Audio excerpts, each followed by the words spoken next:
ಸ್ನೇಹಿತರೆ ನಮಸ್ಕಾರ. ಬದುಕಲು ಕಲಿಯಿರಿ ಪುಸ್ತಕದ ಧ್ವನಿ ಸುರುಳಿಯಲ್ಲಿ ಇಂದಿನ ವಿಷಯ ಪ್ರಯತ್ನದಿಂದ ಫಲ. ಸ್ನೇಹಿತರೆ, ಇದರ ಹಿಂದಿನ ಸಂಚಿಕೆಯ ಧ್ವನಿ ಸುರುಳಿಗಾಗಿ ಡಿಸ್ಕ್ರಿಪ್ಷನ್ ಬಾಕ್ಸ್ನಲ್ಲಿರುವ ಲಿಂಕ್ ಪ್ರೆಸ್ ಮಾಡಿ ನನ್ನ ಯೂಟ್ಯೂಬ್ ಚಾನಲ್ ಸಬ್ಸ್ಕ್ರೈಬ್ ಮಾಡಿಕೊಳ್ಳಿ ಮತ್ತು ನಿಮ್ಮ ಸ್ನೇಹಿತರೊಂದಿಗೂ ಹಂಚಿಕೊಳ್ಳಿ. ಎಲ್ಲ ಪರಿಸ್ಥಿತಿಗಳಲ್ಲೂ ಭಗವಂತನ ಸಹಾಯವನ್ನು ಕೋರುತ್ತಾ ನಾವು ಮಾಡಬೇಕಾದ ಕರ್ತವ್ಯಗಳನ್ನು ಪ್ರಾಮಾಣಿಕ ಬುದ್ಧಿಯಿಂದ ನಿಷ್ಠೆಯಿಂದ ನೆರವೇರಿಸಬೇಕೆಂಬುದು ಸಂತರ ವಚನ. ಭಗವಂತನು ಸರ್ವಶಕ್ತ, ಅವನಿಗೆ ನಮ್ಮ ಪ್ರಾರ್ಥನೆ ಸಲ್ಲಿಸಿದರೆ ಎಲ್ಲವೂ ಸಾಧ್ಯ ಎನ್ನುತ್ತಾ ದಿನವೆಲ್ಲ ಮನಬಂದಂತೆ ವರ್ತಿಸಿ 1-2 ಗಂಟೆಗಳ ಕಾಲ ಭಾವೋದ್ವೇಗದಿಂದ ಗಟ್ಟಿಯಾಗಿ ಭಜನೆ ಮಾಡಿ ಧನ್ಯನಾದೆ ಎಂದು ತಿಳಿದರೆ ಆದೀತೆ. ಅಂಟು ಜಾಡ್ಯದ ಉಪಟಳದಿಂದ ದೂರವಾಗಬೇಕೆಂದು ಬಾಹ್ಯ ಶೌಚ ವಿಧಾನಗಳನ್ನೆಲ್ಲ ಅಲ್ಲಗಳೆದು ಆಹಾರ, ಪಥ್ಯ, ಪಾನೀಯ ಇವುಗಳಲ್ಲಿ ನಿರ್ಲಕ್ಷ್ಯದಿಂದ ಇದ್ದು 1-2 ಗಂಟೆಗಳ ಕಾಲ ಉಚ್ಚಕಂಠದಿಂದ ಹರಿನಾಮ ಸ್ಮರಣೆ ಮಾಡಿದರೆ ನಿರೀಕ್ಷಿಸಿದ ಫಲ ದೊರೆತೀತೆ. ಭಗವದ್ಭಕ್ತನು ದಕ್ಷನಾಗಿ ಇರಬೇಕೆಂಬುದು ಭಗವದ್ಗೀತೆಯ ಮಾತು. ಯಾವುದಾದರೊಂದು ಕಾರ್ಯವು ಯಶಸ್ವಿಯಾಗಬೇಕಾದರೆ 5 ಕಾರಣಗಳು ಇರಬೇಕೆಂದು ಶಾಸ್ತ್ರ ಹೇಳುವುದು. ಉಪಯುಕ್ತವಾದ ದೇಶ, ಉದ್ಯಮಶೀಲವಾದ ಕರ್ತೃ, ಇಂದ್ರಿಯ ಪಟುತ್ವ, ಪುನಃ ಮಾಡುವ ಪ್ರಯತ್ನ ಮತ್ತು ದೈವ. ಒಂದು ಕೈಯಲ್ಲಿ ದೈವ, ಇನ್ನೊಂದರಲ್ಲಿ ಪುರುಷಕಾರವನ್ನು ದೃಢವಾಗಿ ಹಿಡಿದವರೇ ಗಂತವ್ಯವನ್ನು ಸೇರುತ್ತಾರೆ. ಹಾಗಲ್ಲದೇ ಇದ್ದರೆ ದೇವರು ನಮಗೆ ಪುರುಷಕಾರವನ್ನು ಸಮರ್ಪಣಾ ಭಾವವನ್ನು ಕೊಟ್ಟಿರುವುದು ಯಾಕೆ? ಯಾರು ತಮಗೆ ತಾವೇ ಸಹಾಯ ಮಾಡಿಕೊಳ್ಳಬಲ್ಲರೋ ಅವರಿಗೆ ದೇವರು ಸಹಾಯ ಮಾಡುತ್ತಾನೆ ಎನ್ನುವ ಮಾತಿದೆ. ಮನುಷ್ಯರೆಲ್ಲರಿಗೂ ದೇವರು ಒಂದಿಷ್ಟು ಬುದ್ಧಿ ಸಾಮರ್ಥ್ಯವನ್ನು, ಕಾರ್ಯಶಕ್ತಿಯನ್ನು ಕರುಣಿಸಿದ್ದಾನೆ. ಪ್ರತಿಯೊಬ್ಬರೂ ಜೀವನದಲ್ಲಿ ನಿರ್ವಹಿಸಬೇಕಾದ ಕರ್ತವ್ಯದ ಹೊರೆಯನ್ನು ದೇವರ ಹೆಗಲಿಗೆ ಹಿಂದಿರುಗಿಸಿದ್ದೇವೆಂದುಕೊಂಡು ಸೋಮಾರಿಯಾಗಿ ಕಾಲ ಕಳೆದರೆ ದೈವೇಚ್ಛೆಗೆ ಅಧೀನವಾಗಿ ನಡೆದಂತಾಗುವುದಿಲ್ಲ.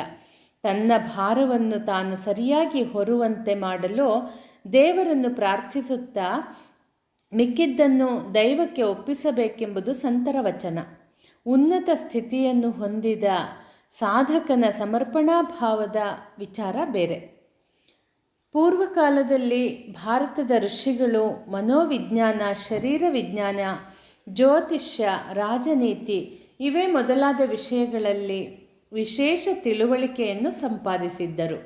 ಉತ್ಸಾಹ, ಉದ್ಯಮಶೀಲತೆ ಇಲ್ಲದೆ ಅವರು ಅದೃಷ್ಟವನ್ನೇ ನೆಚ್ಚಿ ಕುಳಿತಿದ್ದರೆ ಅವರಲ್ಲಿ ಎಂಥ ನಿರ್ಭೀತ ಉದ್ಯಮಶೀಲತೆ, ಕುತೂಹಲ ಮತ್ತು ಆವಿಷ್ಕಾರ ಮಾಡುವ ಬುದ್ಧಿ ಇತ್ತು. ಅಗ್ಗದ ವೈರಾಗ್ಯ ಮತ್ತು ಭಕ್ತಿಗಳ ಹೆಸರಿನಲ್ಲಿ ಎಷ್ಟೋ ವೇಳೆ ನಮ್ಮನ್ನು ನಾವು ಮೋಸ ಮಾಡಿಕೊಳ್ಳುವ ಪ್ರಸಂಗ ಬರುವುದುಂಟು. ಆದುದರಿಂದ ವಿವೇಕ, ವಿಚಾರ, ಆತ್ಮವಿಮರ್ಶೆಗಳಿಂದ ಕೂಡಿದ ಪ್ರಾರ್ಥನೆ ಮಾತ್ರ ಫಲಕಾರಿಯಾಗಬಲ್ಲದು ಎಂಬುದು ಸ್ಪಷ್ಟ ಅಲ್ಲವೇ? ಹುಡುಗಿಯೊಬ್ಬಳ ಪುಟ್ಟ ಸಹೋದರನು ಹಕ್ಕಿಗಳನ್ನು ಹಿಡಿಯಲು ಗೂಡಿನಂಥ ಒಂದು ಸಾಧನವನ್ನು ತಯಾರಿಸಿದ್ದ. ಸಣ್ಣ ಹಕ್ಕಿಗಳನ್ನು ಹಿಡಿದು ಹಿಂಸಿಸುವುದೇ ಆತನಿಗೆ ಬಹಳ ಮೋಜಿನ ಆಟವಾಗಿತ್ತು. ಆದರೆ ಆಕೆ ಅದನ್ನು ಕಂಡು ತುಂಬ ಸಂಕಟ ಪಡುತ್ತಿದ್ದಳು.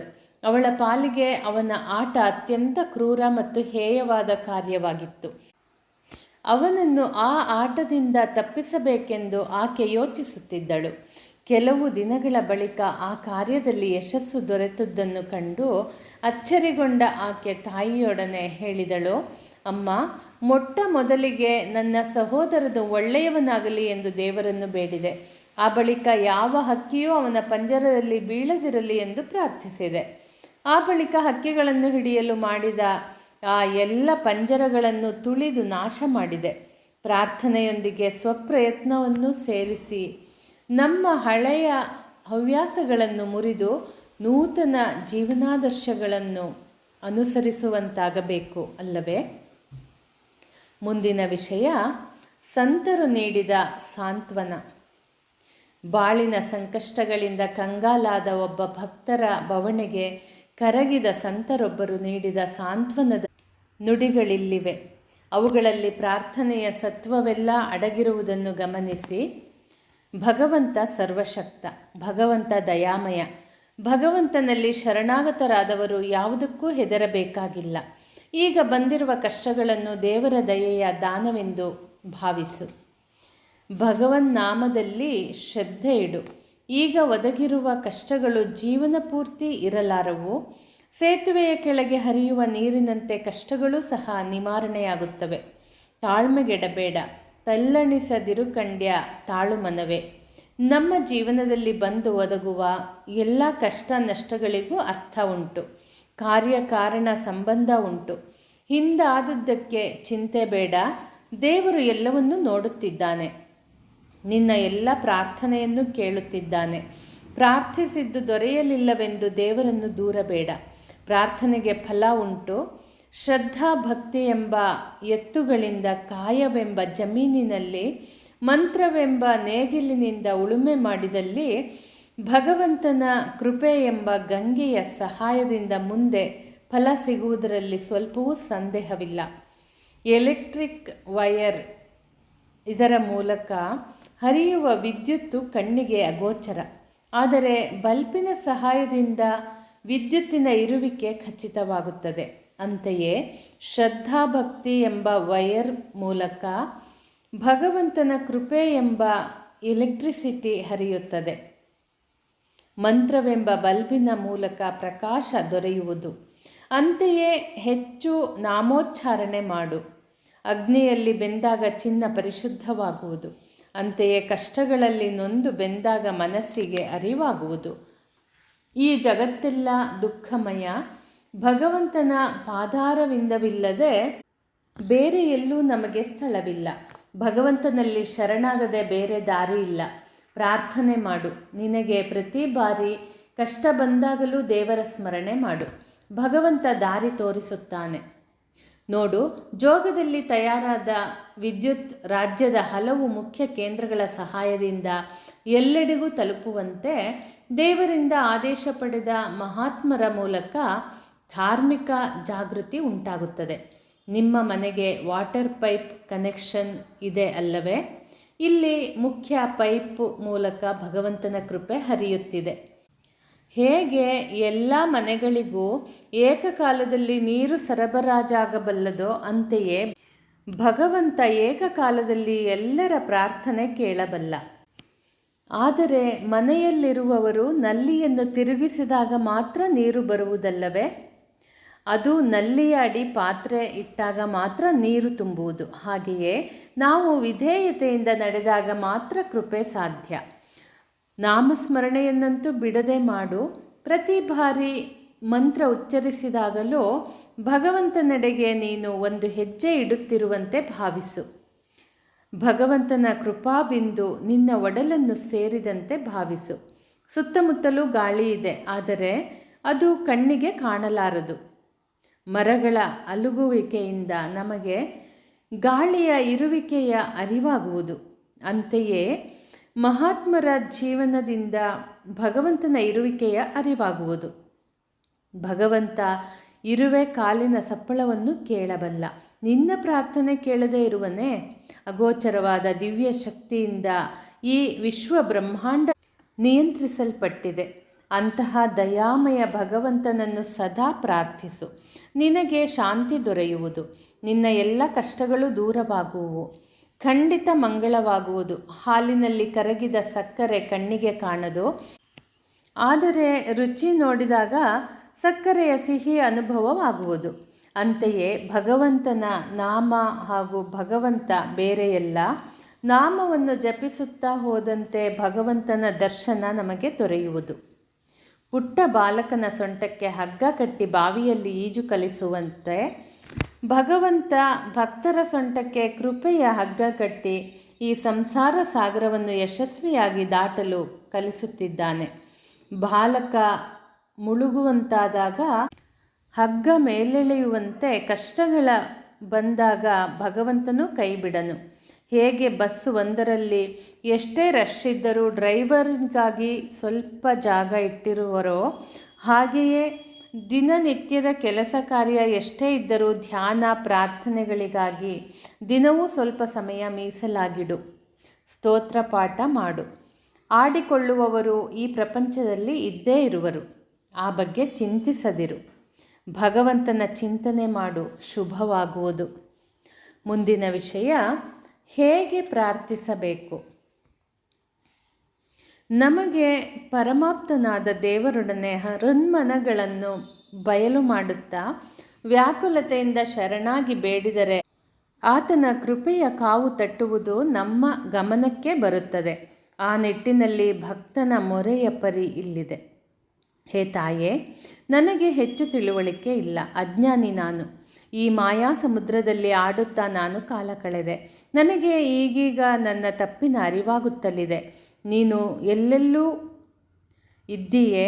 ನನ್ನ ತಪ್ಪುಗಳನ್ನು ಕ್ಷಮಿಸಿ ಸರಿಯಾದ ದಾರಿಯಲ್ಲಿ ನೀನು ಮಾತ್ರ ಕರೆದೊಯ್ಯಬಲ್ಲೆ.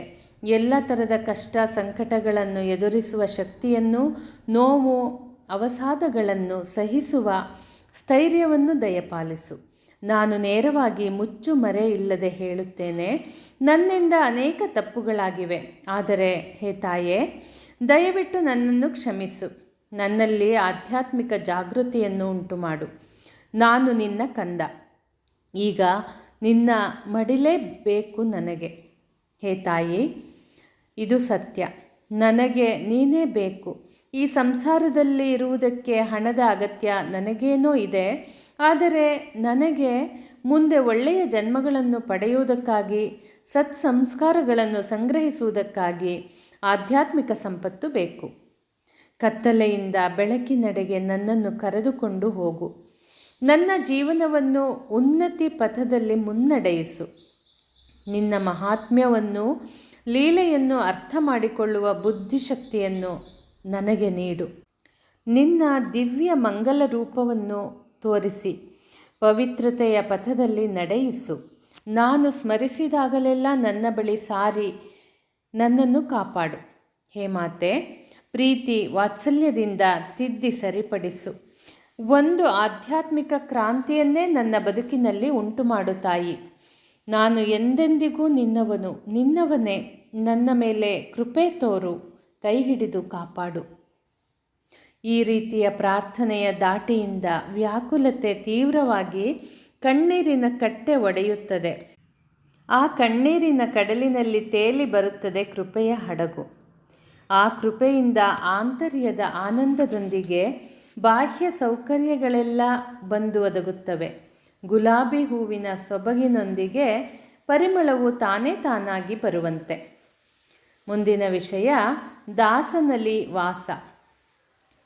ಆಧ್ಯಾತ್ಮಿಕ ಜೀವನದಲ್ಲಿ ನಿರತನಾದ ಸಾಧಕ ಪ್ರಾರ್ಥಿಸುವುದು ಕೇವಲ ಕಾಮ, ಕ್ರೋಧ, ಲೋಭ, ಮೋಹ, ಮದ, ಮಾತ್ಸರ್ಯಗಳೆಂಬ ಮನೋವಿಕಾರಗಳನ್ನು ಕುಗ್ಗಿಸಿಕೊಳ್ಳುವುದಕ್ಕಾಗಿ ಮತ್ತು ಆಧ್ಯಾತ್ಮಿಕವಾಗಿ ಪ್ರಗತಿ ಹೊಂದುವುದಕ್ಕಾಗಿ. ಇವನ್ನು ಬಿಟ್ಟು ನಶ್ವರನಾದ ಪ್ರಾಪಂಚಿಕ ವಸ್ತುಗಳನ್ನು ಸಾಧಕ ಎಂದೂ ಕೇಳಬಯಸುವುದಿಲ್ಲ. ಅವನಿಗೆ ಬೇಕಾಗಿರುವುದು ಒಂದೇ ಒಂದು, ಆಂತರಿಕ ಬೆಳಕು, ಶಾಂತಿ. ಸಾಧಕ ಬಯಸುವುದು ಭಗವಂತ ಬಂದು ತನ್ನ ಹೃದಯದಲ್ಲಿ ನೆಲೆಸಿ ತನ್ನನ್ನು ಮುನ್ನಡೆಸಬೇಕೆಂದು, ದಾಸನಲ್ಲಿ ವಾಸ ಮಾಡಬೇಕೆಂದು. ಆ ನಿಟ್ಟಿನಲ್ಲಿ ತುಳಸಿದಾಸರ ಪ್ರಾರ್ಥನೆಯ ಸೊಲ್ಲು ಇದು: ನಾನ್ಯಾ ಸ್ಪೃಹ ರಘುಪತೆ ಹೃದಯೇ ಸ್ಮದಿಯೇ, ಸತ್ಯಂ ವದಾಮಿ ಚ ಭವಾನ್ ಅಖಿಲಾಂತರಾತ್ಮ, ಭಕ್ತಿಂ ಪ್ರಯಚ್ಛ ರಘುಪುಂಗವ ನಿರ್ಭರಾಂ ಮೇ, ಕಾಮಾದಿದೋಷರಹಿತಂ ಕುರು ಮಾನಸಂ ಚ. ಅಂದರೆ, ನಿನ್ನಲ್ಲಿ ನಾನು ಸತ್ಯವನ್ನೇ ಹೇಳುತ್ತೇನೆ, ನನಗೆ ಬೇರೆ ಯಾವ ಬಯಕೆಗಳು ಇಲ್ಲ. ನಿನ್ನಲ್ಲಿ ನಿರ್ಭರವಾದ ಭಕ್ತಿಯನ್ನು, ಅನುರಕ್ತಿಯನ್ನು ಕೊಡು. ನನ್ನ ಮನಸ್ಸನ್ನು ಕಾಮಾದಿ ದೋಷಗಳಿಂದ ಬಿಡುಗಡೆ ಮಾಡು.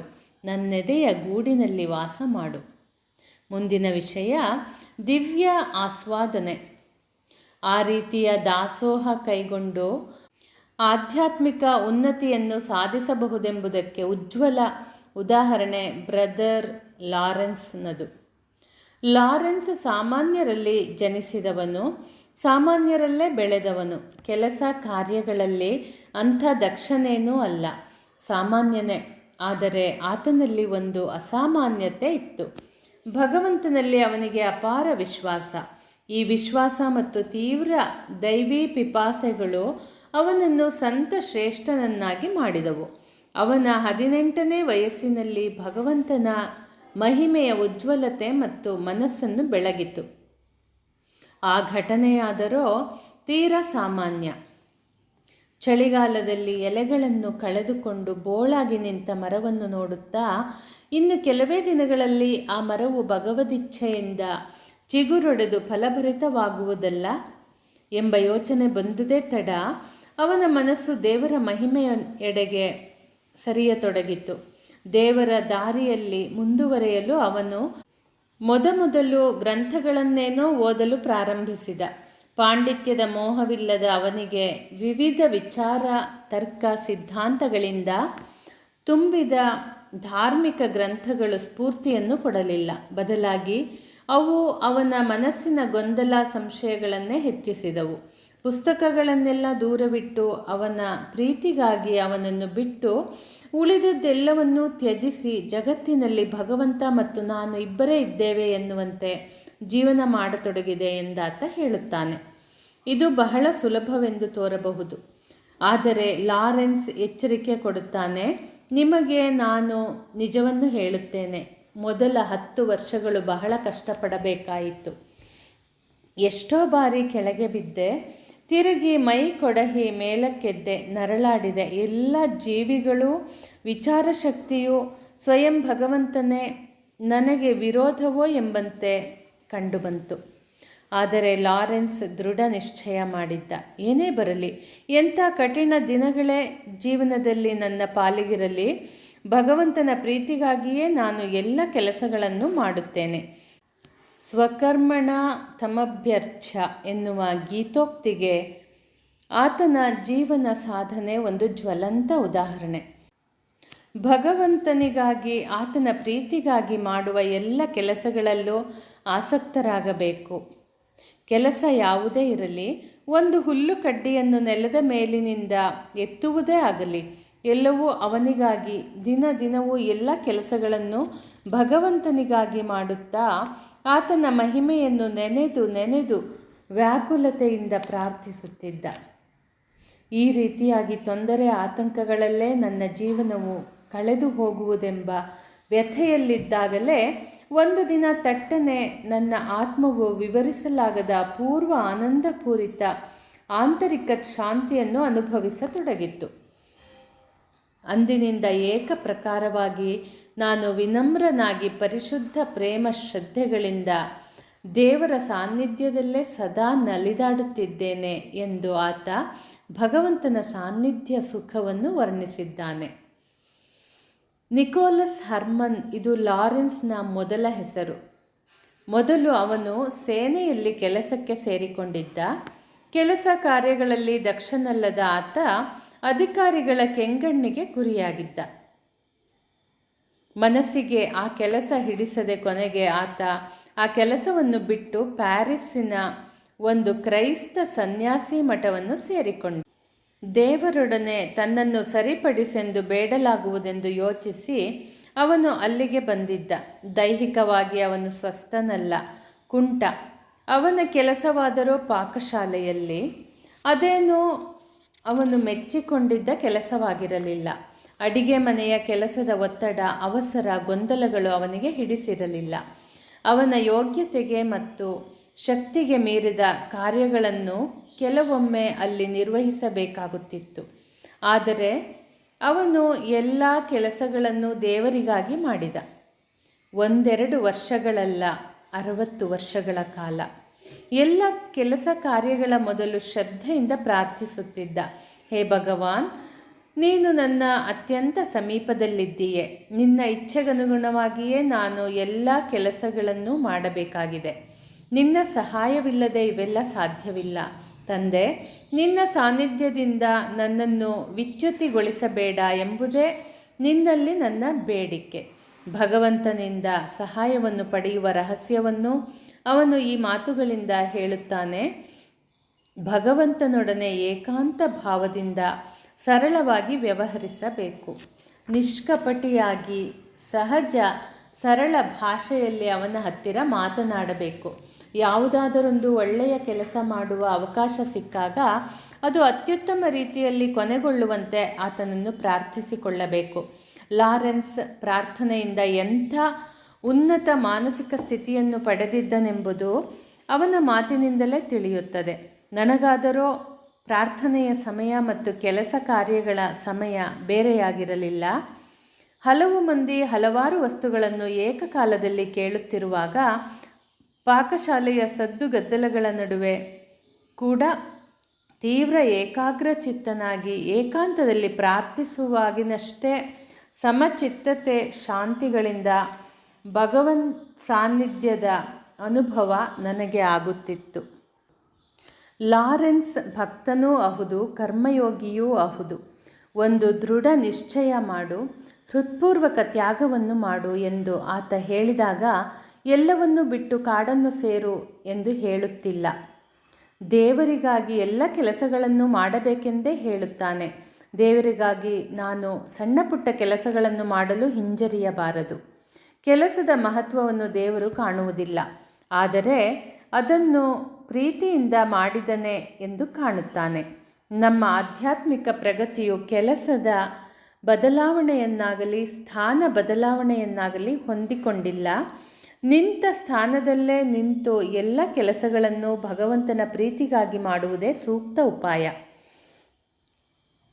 ಸತ್ಯ ಸಾಕ್ಷಾತ್ಕಾರದ ಅನುಭವವನ್ನು ಹೊಂದಿದ ವ್ಯಕ್ತಿಯಷ್ಟು ಅಧಿಕಾರವಾಣಿಯಿಂದ ಓದು ಬರಹಬಲ್ಲ ಪಂಡಿತನು ಮಾತನಾಡಲಾರ. ಭಗವಂತನ ದಾರಿಯಲ್ಲಿ ನಡೆದ ಸಜ್ಜನರ ವಾಣಿ ನೇರವಾಗಿ ಮನುಷ್ಯರ ಹೃದಯವನ್ನು ಪ್ರವೇಶಿಸುತ್ತದೆ. ಹಲವಾರು ವರ್ಷಗಳವರೆಗೆ ತರ್ಕ ವಿತರ್ಕಗಳನ್ನು ಮಾಡುತ್ತಾ ಬೆಳಕನ್ನು ಕಾಣದೆ ಕಾಲ ಕಳೆಯಬಹುದು. ಆದರೆ ಸರಳ ವಿನಮ್ರ ಹೃದಯಗಳ ಅಂತರಾಳದಲ್ಲಿ ಭಗವಂತ ಕೃಪೆ ತೋರಿ ಅತ್ಯಂತ ಸೂಕ್ಷ್ಮವಾದ ಆಧ್ಯಾತ್ಮಿಕ ಸತ್ಯಗಳನ್ನು ತನ್ನ ಮಹಿಮೆಯನ್ನು ಮಿಂಚಿನಂತೆ ಬೆಳಗುವನು. ಲಾರೆನ್ಸ್ ಅತ್ಯಂತ ವಿನಮ್ರನಾಗಿ ಆದರೆ ದೃಢತೆಯಿಂದ ಹೇಳುತ್ತಾನೆ, ಈಗ ನಾನು ನಂಬುವ ಪ್ರಶ್ನೆಯೇ ಇಲ್ಲ. ಕಾರಣ ನಾನೇ ಆತನನ್ನು ಸದಾ ಸರ್ವದಾ ಕಾಣುತ್ತಿದ್ದೇನೆ. ಆತನ ದಿವ್ಯ ಆಸ್ವಾದನೆಯನ್ನು ಅನುಭವಿಸುತ್ತಿದ್ದೇನೆ. ಬಾಗಿಲನ್ನು ತಟ್ಟು, ನಿರಂತರ ಆ ದಿಸೆಯಲ್ಲಿ ಹೋರಾಡು. ಅವನು ಖಂಡಿತವಾಗಿಯೂ ಬಾಗಿಲನ್ನು ತೆರೆಯುವನೆಂದೇ ನಾನು ಹೇಳುತ್ತೇನೆ ಎಂದು ಸಾಧಕರನ್ನು ಅವನು ಹುರಿದುಂಬಿಸುತ್ತಾನೆ. ಆತನ ಕಳಕಳಿಯ ಕರೆಯನ್ನು ಯಾರು ತಾನೇ ತಿರಸ್ಕರಿಸಬಲ್ಲರು? ಮುಂದಿನ ವಿಷಯ ಧ್ಯಾನಕ್ಕೆ ಪ್ರೇರಕ ಪೂರಕ. ತೈಲಧಾರೆಯಂತೆ ಮನಸ್ಸು ಏಕಮುಖವಾಗಿ ದೇವರೆಡೆಗೆ ಹರಿಯುವುದೇ ಧ್ಯಾನ. ಜಪದಲ್ಲಿ ಏಕನಿಷ್ಠೆ ಏಕಾಗ್ರತೆಗಳು ಏಕೀಭವಿಸಿದಾಗ ಅದು ಧ್ಯಾನದ ಮಟ್ಟಕ್ಕೆ ಇರುತ್ತದೆ. ಹೃದಯವು ಧ್ಯಾನಕ್ಕೆ ಪ್ರಶಸ್ತವಾದ ಸ್ಥಾನ ಎಂಬುದು ಧ್ಯಾನ ಸಿದ್ಧರ ಅಭಿಮತ. ಜ್ಞಾನ ಮಾರ್ಗಾವಲಂಬಿಗಳು ಭ್ರೂಮಧ್ಯದಲ್ಲೂ ಭಕ್ತರು ಹೃದಯದಲ್ಲೂ ಧ್ಯಾನಿಸುತ್ತಾರೆ ಎನ್ನುವುದುಂಟು. ಧ್ಯಾನಾಭ್ಯಾಸ ನಿರತರಿಗೆ ಪ್ರಾರಂಭದಲ್ಲಿ ಹೃದಯವೇ ಪ್ರಶಸ್ತವಾದ ತಾಣ ಎಂಬುದರಲ್ಲಿ ಸಂಶಯವಿಲ್ಲ. ಆದರೆ ಆ ಹೃದಯ ಯಾವುದು? ಸರಿಯಾಗಿ ಪರಿಶೀಲಿಸಿದರೆ ನಮಗೆಲ್ಲರಿಗೂ ತ್ರಿವಿಧ ಹೃದಯಗಳಿವೆ ಎಂಬ ಸಂಗತಿ ಗೊತ್ತಾಗುವುದು. ಶರೀರ ಆದ್ಯಂತ ರಕ್ತವನ್ನು ಪಂಪಿಸುವ ಕೆಲಸ ಮಾಡುತ್ತಿರುವ ಲಬ್ ಡಬ್ ಎನ್ನುವ ಹೃದಯದ ಪರಿಚಯ ಎಲ್ಲರಿಗೂ ಇದೆ. ಇದು ತನ್ನ ಕೆಲಸವನ್ನು ನಿಷ್ಠೆಯಿಂದ ನೆರವೇರಿಸದೆ ನಮ್ಮ ಯಾವ ವ್ಯವಹಾರ ಚಟುವಟಿಕೆಗಳು ನಡೆಯಲಾರವು ಎಂಬುದು ದಿಟ. ಹೃದಯಾಂತರಾಳದಲ್ಲಿ ಈ ಮಾತನ್ನು ಹೇಳುತ್ತೇನೆ. ಆತನಿಗೆ ಹೃದಯ ಶುದ್ಧಿ ಇದೆ. ನಿಮ್ಮ ಮಾತುಗಳು ಹೃದಯದಿಂದ ಬರುತ್ತವೆ, ಅವು ಬುದ್ಧಿಯ ಕಸರತ್ತಲ್ಲ ಎಂದೆಲ್ಲ ಹೇಳುವಾಗ ನಾವು ಉದ್ದೇಶಿಸಿರುವುದು ಭಾವನೆಗಳ ನೆಲೆಯಾದ ಹೃದಯವನ್ನು. ಇದು ಎರಡನೆಯ ಬಗೆಯದು.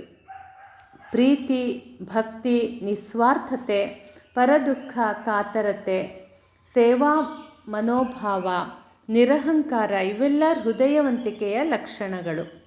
ನಮಗಿರುವ ಇನ್ನೊಂದು ಹೃದಯವೇ ಆಧ್ಯಾತ್ಮಿಕ ಹೃದಯ. ಇದನ್ನು ಅನಾಹತ ಚಕ್ರ ಎಂದು ಕರೆಯುತ್ತಾರೆ. ಹೃದಯದಲ್ಲಿ ಧ್ಯಾನ ಮಾಡಿ ಎಂದಾಗ ಈ ಆಧ್ಯಾತ್ಮಿಕ ಹೃದಯದಲ್ಲಿ ಮನಸ್ಸನ್ನು ನಿಲ್ಲಿಸಿ ಎಂದರ್ಥ. ನಮ್ಮಲ್ಲಿ ಹೆಚ್ಚಿನವರ ಮಾನಸಿಕ ಶಕ್ತಿಯೆಲ್ಲ ದೈಹಿಕ ಜೈವಿಕ ಬಯಕೆಗಳ ತೃಪ್ತಿಗಾಗಿ ಮತ್ತು ಅಹಂನ ರಕ್ಷಣೆಗಾಗಿಯೇ ವ್ಯಯವಾಗುತ್ತದೆ. ಆಧ್ಯಾತ್ಮಿಕ ಜಾಗೃತಿಯಾಗಬೇಕಾದರೆ ಮೂಲಾಧಾರದಲ್ಲಿ ಸುಪ್ತವಾಗಿರುವ ಕುಂಡಲಿನಿ ಶಕ್ತಿ ಜಾಗೃತವಾಗಿ ಮನಸ್ಸು ಈ ಬಂಧನಗಳಿಂದ ಬಿಡಿಸಿಕೊಂಡು ಮೇಲೇರಬೇಕು. ಅಂದರೆ ನಾವು ಧ್ಯಾನ ಮಾಡುವಾಗ ಅನಾಹತ ಚಕ್ರಕ್ಕೆ ಮನಸ್ಸನ್ನೇರಿಸಬೇಕು. ಆದರೆ ಆ ಚಕ್ರದ ಸ್ಥಾನವನ್ನು ಸ್ಪಷ್ಟವಾಗಿ ತಿಳಿದುಕೊಳ್ಳದೆ ಮನಸ್ಸನ್ನಲ್ಲಿಗೆ ಏರಿಸುವುದಾದರೂ ಹೇಗೆ? ರಮಣ ಮಹರ್ಷಿಗಳೆನ್ನುವಂತೆ ನಾನುವಿನ ಮೂಲವನ್ನು ಶೋಧಿಸುತ್ತಾ ಹೋದರೆ ಈ ಚಕ್ರವನ್ನು ಅಥವಾ ಆಧ್ಯಾತ್ಮಿಕ ಹೃದಯವನ್ನು ತಲುಪಬಹುದು. ಆದರೆ ಈ ವಿಶ್ಲೇಷಣಾ ವಿಧಾನವಾದರೂ ಸುಲಭ ಸಾಧ್ಯವಲ್ಲ. ನಾನು ನಿಜವಾಗಿಯೂ ಯಾರು? ನಾನು ಎಂದುಕೊಳ್ಳುತ್ತೇನಲ್ಲ, ಇದು ಎಲ್ಲಿಂದ ಪ್ರಾರಂಭವಾಗುತ್ತದೆ? ಎಚ್ಚರದ ಅವಸ್ಥೆಯಲ್ಲಿರುವಾಗ ನಾನಾ ಜನರ ಅಥವಾ ವಿಚಾರಗಳ ಸಂಪರ್ಕಕ್ಕೆ ಬರುವ ನಾನು ಗಾಢ ನಿದ್ರೆಯ ಸಮಯದಲ್ಲಿ ಎಲ್ಲಿಗೆ ಹೋಗುತ್ತೇನೆ? ಪುನಃ ಎಚ್ಚರವಾದಾಗ ಎಲ್ಲಿಂದ ಬರುತ್ತೇನೆ? ಹೀಗೆ ನಾನು ಇರುವ ಆಗ ಮತ್ತು ಹುಟ್ಟನ್ನು ಕುರಿತು ವಿಶ್ಲೇಷಣೆ ಮಾಡುತ್ತಾ ಹೋದಂತೆ ಮತ್ತೆ ಮುಂದುವರೆಯಲಾಗದ ಒಂದು ಹಂತಕ್ಕೆ ಬಂದು ನಿಲ್ಲುವಂತಾಗುತ್ತದೆ. ಅಲ್ಲಿಯೇ ಇರುವುದು ಈ ಆಧ್ಯಾತ್ಮಿಕ ಹೃದಯ. ಆದರೆ ಈ ಥರದ ಶೋಧನೆಯ ತೀವ್ರತೆಯನ್ನು ದೀರ್ಘಕಾಲ ಉಳಿಸಿಕೊಳ್ಳುವುದು ಹೆಚ್ಚಿನವರಿಗೆ ಕಷ್ಟ. ಹಾಗಾಗಿ ಅದಕ್ಕಿಂತ ಸುಲಭ ಉಪಾಯ ಪ್ರಾರ್ಥನೆ. ಪ್ರಾರ್ಥನೆಯು ಧ್ಯಾನಕ್ಕೆ ಪ್ರೇರಕವೂ ಹೌದು, ಪೋಷಕವೂ ಹೌದು. ಪ್ರಾರ್ಥನೆಯ ಅಭ್ಯಾಸದಿಂದ ಧ್ಯಾನ ಶಕ್ತಿಶಾಲಿಯಾಗುತ್ತದೆ. ಧ್ಯಾನಕ್ಕೆ ಕುಳಿತುಕೊಳ್ಳುವುದಕ್ಕೆ ಮೊದಲ 10-15 ನಿಮಿಷಗಳ ಕಾಲ ಒಂದೇ ಮನಸ್ಸಿನಿಂದ ಪ್ರಾರ್ಥಿಸಬೇಕು. ಕಾರ್ಮೋಡಗಳು ದಟ್ಟೈಸಿದಾಗ ಹನಿಯೊಡೆದು ಮಳೆ ಸುರಿಯುವಂತೆ ಪ್ರಾರ್ಥನೆ ತೀವ್ರವಾದಾಗ ಮನಸ್ಸು ಮೇಲೇರಿ ಭಾವನಾತ್ಮಕ ಹೃದಯವನ್ನು ದಾಟಿ ಆಧ್ಯಾತ್ಮಿಕ ಹೃದಯವನ್ನು ತಲುಪುವಾಗ ಕಣ್ತುಂಬಿ ಬಂದು ಕಂಬನಿ ಹರಿಯತೊಡಗುತ್ತದೆ. ಅದೇ ವ್ಯಾಕುಲತೆಯ ಉಗಮ. ಅದರಿಂದಲೇ ಧ್ಯಾನದ ಸಿದ್ಧಿ. ಮುಂದಿನ ವಿಷಯ ಹೃದಯ ಅರಳಲು, ಬುದ್ಧಿ ಬೆಳಗಲು.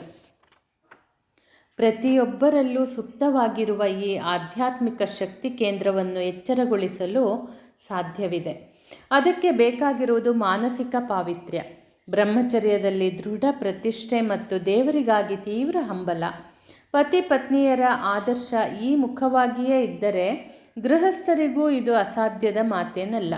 ದಿನವೂ ಕ್ರಮಬದ್ಧವಾಗಿ ತೀವ್ರ ಪ್ರಾರ್ಥನೆಯೊಂದಿಗೆ 2-3 ಗಂಟೆಗಳ ಕಾಲವಾದರೂ ಧ್ಯಾನ ಮಾಡುತ್ತಾ ಮುನ್ನಡೆದರೆ ಫಲ ಸಿಗಲು ಕೆಲವು ವರ್ಷಗಳಾದರೂ ಬೇಕು. ಆ ಕ್ರಮವನ್ನು ಅನುಸರಿಸದೆ ಪುರುಸೊತ್ತಿದ್ದಾಗ ಕ್ಷಣಕಾಲ ಕಣ್ಣು ಮುಚ್ಚಿ ಕೂತು ಬಕಧ್ಯಾನ ಮಾಡಿ ಅಯ್ಯೋ ಧ್ಯಾನ ಮಾಡಿ ನೋಡಿದೆ ಏನೂ ಆಗಲಿಲ್ಲ ಎನ್ನುವವರಿಗೆ ಕೊರತೆ ಇಲ್ಲ. ದಾರಿ ಸರಿಯಾದರೆ ಮಾತ್ರ ಗುರಿ ಸೇರಬಹುದು ಎಂಬುದನ್ನು ಅವರು ತಿಳಿದುಕೊಳ್ಳಬೇಕು. ಧ್ಯಾನ ಅಂದರೆ ಏಕಾಗ್ರತೆ ಎಂದು ಸಮೀಕರಿಸಿ ಆ ಬಗ್ಗೆ ವಿಶೇಷ ಪ್ರಚಾರಗಳು ಇಂದು ನಡೆಯುತ್ತಿವೆ. ಆದರೆ ಇದು ಆಧ್ಯಾತ್ಮಿಕ ಸಾಧನೆ ಆಗಲಾರದು. ಧ್ಯಾನದಲ್ಲಿ ವ್ಯಾಕುಲತೆಯ ಪ್ರಾರ್ಥನೆಯಿಂದ ಪುಷ್ಟವಾದ ಮನಸ್ಸು ಅತ್ಯಂತ ಜಾಗರೂಕವಾಗಿದ್ದು ಅತಿ ಹೆಚ್ಚಿನ ಚುರುಕುತನದಿಂದ ಕೂಡಿರುತ್ತದೆ.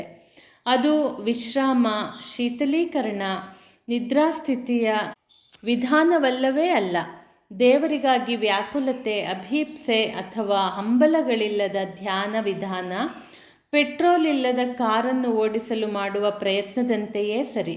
ದೇವರಿಗಾಗಿ ಹಂಬಲಿಸುತ್ತಾ ತೀವ್ರ ವ್ಯಾಕುಲತೆಯಿಂದ ಮುನ್ನಡೆದರೆ ಸರೋವರದ ನೀರಿನಡಿ ಇದುವರೆಗೆ ಹುದುಗಿದ್ದ ಕಮಲ ಭಾನುವಿನುದಯಕ್ಕೆ ತಲೆ ಎತ್ತಿ ಅರಳಿ ಸೌರಭ ಸೂಸುವಂತೆ ಹೃದಯ ಕಮಲವೂ ಅರಳಿ ಭಗವದಭಿಮುಖವಾಗಿ ದೈವಿ ಗುಣಗಳಿಂದ ಶೋಭಿಸುವುದು. ಸಂಶಯರಹಿತವಾದ ಈ ದಿವ್ಯ ಅನುಭೂತಿಯಿಂದ ಸಾಧಕನಲ್ಲಿ ಅಪೂರ್ವ ಸ್ಥೈರ್ಯ, ಇನ್ನೂ ಮುನ್ನಡೆಯಲು ಸ್ಫೂರ್ತಿ ಹಾಗೂ ಮಾರ್ಗದರ್ಶನ ಲಭಿಸುವುದು. ಇದೇ ಬುದ್ಧಿಯ ಬೆಳಗುವಿಕೆ. ಗಾಯತ್ರಿ ಮಂತ್ರದ ಅಂತರಾರ್ಥವೂ ಇದೆ. ಮುಂದಿನ ವಿಷಯ ಅಂತಃಶಕ್ತಿಯ ಆಗರ. ಪರಿವರ್ತನೆಯ ಪ್ರವರ್ತಕವಾಗಬಲ್ಲ ಅಂತಃಶಕ್ತಿಯ ಅಕ್ಷಯ ಆಗರವೇ ಪ್ರಾರ್ಥನೆಯಲ್ಲಿದೆ. ಗುಂಡಿ ಒತ್ತಿದೊಡನೆ ಚಿಮ್ಮುವ ಚಿಲುಮೆಯಂತೆ ಪ್ರಾರ್ಥನೆಯ ಪರಿಪಾಠದಿಂದ ಆ ಶಕ್ತಿ ಮೂಲ ಕರಗತವಾಗುತ್ತದೆ ಎಂಬುದನ್ನು ತಿಳಿದು ಬಿತ್ತರಿಸಿದ ನೊಬೆಲ್ ಪ್ರಶಸ್ತಿ ವಿಜೇತ ವಿಜ್ಞಾನಿ ವೈದ್ಯ ಡಾಕ್ಟರ್ ಅಲೆಕ್ಸಿಸ್ ಕೆರೆಲರ ಮಾತೇ ಅದಕ್ಕೆ ಸಾಕ್ಷಿ.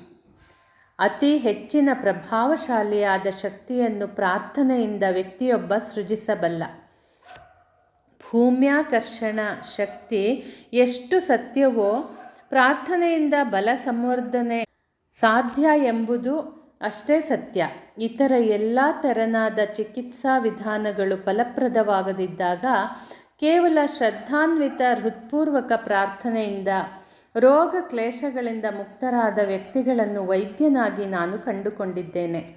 ಈ ಪ್ರಾರ್ಥನಾ ವಿಧಾನ ರೇಡಿಯಂನಂತೆ ಅದ್ಭುತ ಶಕ್ತಿ ವಿಕಿರಣಶೀಲದ್ದು. ತಾನೇ ತಾನಾಗಿ ಶಕ್ತಿಯನ್ನು ಜಾಗೃತಗೊಳಿಸಿ ವೃದ್ಧಿಸುವಂಥದ್ದು. ನಾವು ಪ್ರಾರ್ಥಿಸುವಾಗಲೆಲ್ಲ ಈ ವಿಶ್ವ ಬ್ರಹ್ಮಾಂಡವನ್ನು ನಡೆಯಿಸುವ ಎಂದೆಂದಿಗೂ ಬತ್ತಿ ಬರಿದಾಗದ ದಿವ್ಯ ಶಕ್ತಿಯ ಸಂಪರ್ಕ ಲಭ್ಯವಾಗುತ್ತದೆ. ನಮ್ಮ ಕಳಕಳಿಯ ಬೇಡಿಕೆಯು ಎಷ್ಟೋ ವಿಧದ ನಮ್ಮ ದೌರ್ಬಲ್ಯಗಳನ್ನು ದೂರ ಮಾಡುತ್ತದೆ. ತನ್ಮೂಲಕ ನಾವು ಬಲಿಷ್ಠರಾಗಿ ತಲೆ ಎತ್ತುತ್ತೇವೆ. ಭಗವಂತನನ್ನು ಹೃತ್ಪೂರ್ವಕವಾಗಿ ಪ್ರಾರ್ಥಿಸಿದಾಗಲೆಲ್ಲ ನಮ್ಮ ತನು ಮನಗಳಲ್ಲಿ ಶುಭ ಪರಿಣಾಮ ಆಗಿಯೇ ತೀರುತ್ತದೆ. ಶಕ್ತಿಯ ಬರವನ್ನೆದುರಿಸಲು ಬೇರೆ ಬೇರೆ ಶಕ್ತಿ ಮೂಲಗಳನ್ನು ಸೂರೆಗೈಯಲು ಹವಣಿಸುತ್ತಿರುವ ವಿಜ್ಞಾನಿಗಳ ದೃಷ್ಟಿ ಈ ಕಡೆಗೆ ಹರಿದಿದ್ದಲ್ಲಿ ಮನುಕುಲವೇ ಉದ್ಧಾರವಾಗುತ್ತಿತ್ತು. ಮುಂದಿನ ವಿಷಯ ನನ್ನ ನಳಿಸು ನಿನ್ನ ಮೆರೆಸು. ವ್ಯಾವಹಾರಿಕ ಜಗತ್ತಿನಲ್ಲಿ ಬಗ್ಗಿದವನಿಗೆ ಗುದ್ದು ಜಾಸ್ತಿಯಾದರೆ ಆಧ್ಯಾತ್ಮ ಲೋಕದಲ್ಲಿ ಬಗ್ಗಿದವನಿಗೆ ಮುದ್ದು ಜಾಸ್ತಿ.